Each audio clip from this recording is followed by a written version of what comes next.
بسم اللہ الرحمن الرحیم۔ آغاز اللہ کے نام سے جو مہربان اور رحم کرنے والا ہے۔ دیکھتی آنکھوں اور سنتے کانوں کو میرا سلام۔ نمبر 1، ہر چیز پانی سے بنی ہے۔ مائکروسکوپ کی ایجاد کے بعد آج سائنس یہ بات ثابت کرتی ہے کہ ہر جاندار کے خلیے کا 90% حصہ پانی سے بنا ہے، لیکن قرآن نے یہ بات 1400 سال پہلے ہی کہہ دی تھی۔ ہم نے ہر جاندار کو پانی سے پیدا کیا، پھر تم ایمان کیوں نہیں لاتے؟ نمبر 2، لوہا باہر سے لایا گیا۔ لوہا اس زمین کی پیداوار نہیں ہے، یہ باہر سے لایا گیا ہے۔ سائنس اس بات کو اب ثابت کر رہی ہے کہ ہزاروں سال پہلے خلا سے ایک میٹرورائٹ زمین پر مار گرا، جس سے زمین پر لوہا پھیل گیا۔ اللہ نے قرآن میں یہ بات اس طرح بتائی کہ ہم نے لوہا لوگوں کے فائدے کے لیے اتارا، جس میں بڑا ہی زور ہے۔ نمبر 3، آسمان محفوظ چھت۔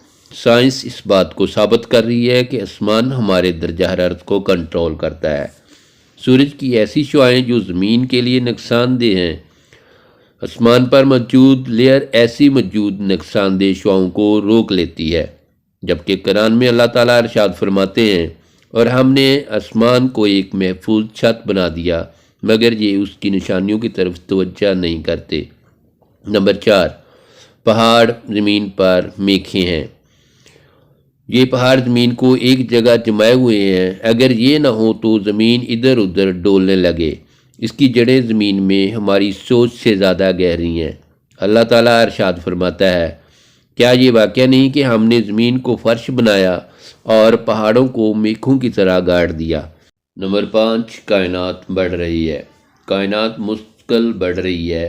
یہ بات 20ویں صدی میں اسٹیمن ہاکنگ نامی سائنسدان نے کہی ہے۔ اس سے پہلے دنیا اس بات کا تصور بھی نہیں رکھتی تھی، لیکن اللہ تعالیٰ نے قرآن میں 1400 سال پہلے ارشاد فرمایا، آسمان کو ہم نے اپنے ہاتھوں سے بنایا اور بے شک ہم اس میں وسعت دینے والے ہیں۔ نمبر 6، سورج اپنے مدار میں حرکت کرتا ہے۔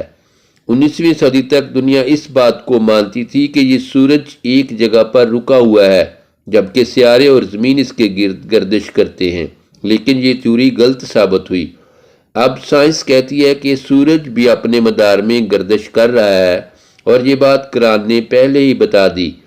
اور وہ اللہ ہی ہے جس نے رات اور دن بنائے، سورج اور چاند کو پیدا کیا، سب ایک ایک فلک پر تیر رہے ہیں۔